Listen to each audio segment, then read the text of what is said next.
At the end of the Avenue of Sphinxes that links it to the Temple of Karnak, and nestled in modernity between Corniche al-Nile and Mabad al-Karnak Street, the Luxor Temple is a construction of pillars, hallways, and courtyards.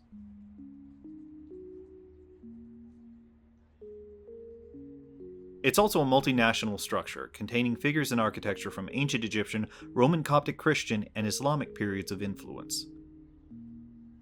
Most of the temple assembly is Egyptian in origin, consisting of sandstone from the quarries of Jebel el-Silsilah rather than limestone due to the scarcity of material from local quarries.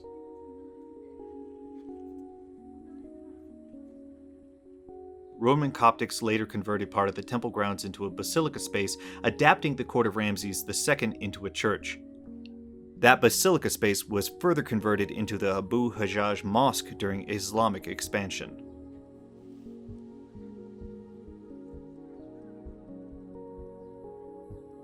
Although the mosque is still an active place of worship today, making the entire temple complex one of the oldest continuous sites of worship in history, there are few people visiting, and it's a relatively quiet morning.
The walls and pillars are inscribed with depictions of various pharaonic figures and deities, but some surfaces maintain Roman murals overlaid atop Egyptian carvings, and restoration and archaeological efforts are ongoing in parts of the temple, working to source and attribute the origins of as of yet unknown script and reconstructed figures.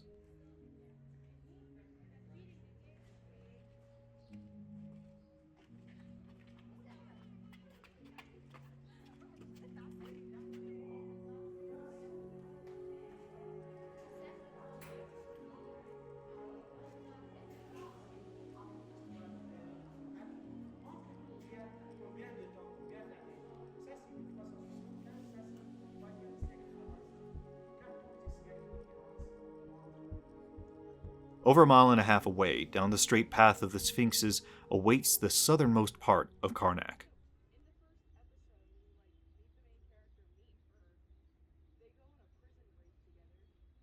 But not for us. We're taking a long drive through the eastern desert, heading towards the Red Sea, and our eventual destination for the night at Hurghada.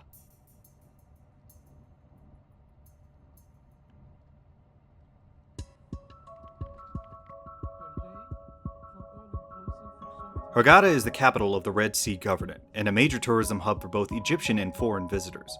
It was initially founded as a Roman military outpost before changing hands during the later Persian and Arab occupations of Egypt, and eventually became a fishing village and port town in the early 1900s. Hurghada now is a resort town, and after days of visiting ancient temples that are thousands of years old, it's a rather surprising contrast.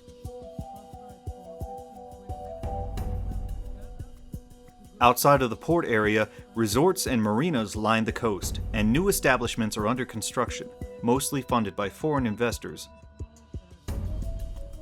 The city's development is part of an initiative towards eventual decrowding of the country's most heavily populated areas, and it's also aimed at attracting outside investment opportunities.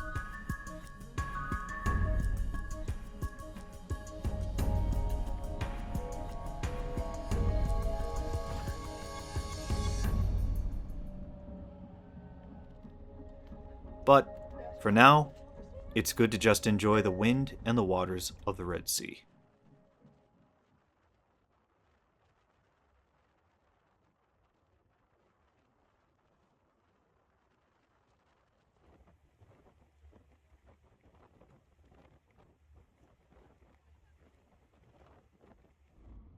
We catch a very early morning flight out of Hurghada International Airport back to Cairo, where a bus is waiting to take us to a very different kind of temple.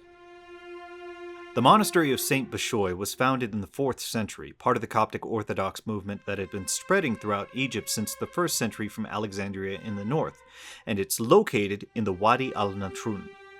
The monastery has 5 churches within its immediate grounds, housed within a keep built during the time of Berber raids into the region, though in more recent times the 117th Pope of Alexandria, Shenouda III, established major additions to the surrounding farmland area, restored spaces for resident monks and visitors, built the tall 4-story castle that rises above the complex, and effected redevelopment of the main cathedral of Saint Bishoy. ولما سمع العشرة إذ أتوا يلفظون من أجل يعقوب يوحنا فدعاهم يسوع وقال لهم أنتم تعلمون أن الذين يحسبون رؤساء الأمم يسودونهم وأن عظماءهم يتسلطون عليهم فلا يقولوا هكذا. We're only at the monastery for a short tour, and then it's on to Alexandria proper.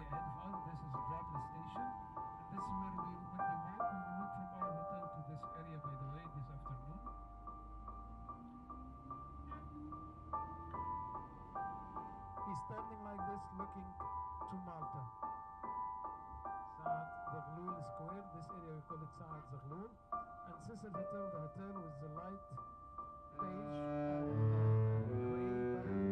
This is Cecil Hotel. We'll be staying the night close to the shores of the Mediterranean, waiting for the next day to explore not just the city, but the history of what lies below.